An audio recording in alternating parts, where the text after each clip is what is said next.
Anyway, there you are. During the Second World War, guerrilla fighters from Dad's army were trained as underground scallywags. They must have been pretty tough customers, but who were the toughest of all vegetarians in history?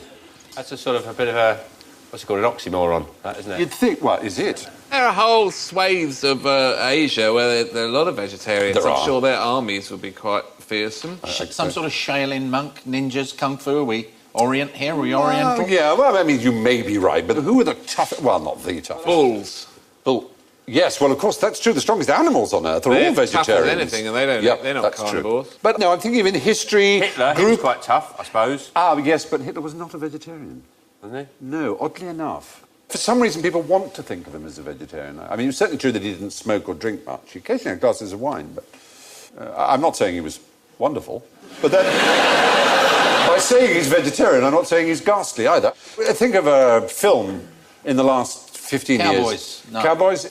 There was a very successful film. An Australian actor starred as a... Gladiators. Gladiators is the answer. They're vegetarians, were they? They were not only, they were vegans, in fact, or vegans, however you like to say it. Relatively recent discoveries in Ephesus, where there's a mass grave of gladiators, showed that they gave all indications that they didn't eat meat. And in fact, they were known as barley men, hordearii, meaning eaters of barley. It was thought that they basically ate barley and beans and a bit of dry ash, which is supposed to be good for the muscles. But it was important they were quite fat. And they're always shown as stocky in art.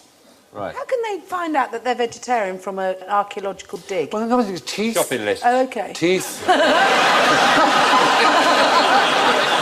got it all there, Waitrose. Carved with flint on slate. Beans. No, it's just loads of toilet paper. Well, do you know what? I thought, beyond teeth, how would they know? Well, They actually, found chemicals in the bone and OK. so on, and levels of zinc and things like that indicate very strongly. If it's low levels of zinc, it indicates they didn't eat meat.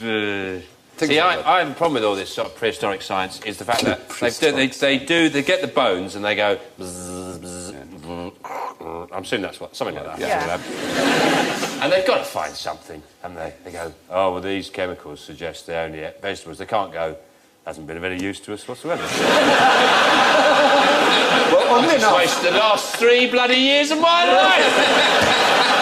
That is so precisely what scientists do. Yes. They say constantly, all the time, this is not indicative of anything. We don't know. We don't know. If there's any group of people who says we don't know a lot, it's scientists, unlike religionists. And isn't it weird that scientists are the ones who are always accused of being arrogant? It's so ridiculous. But that we don't know is the default position on science, until you absolutely know something. Actually, we just don't know. We just don't know. Exactly. Don't get me started. Yeah. Anyway, the fact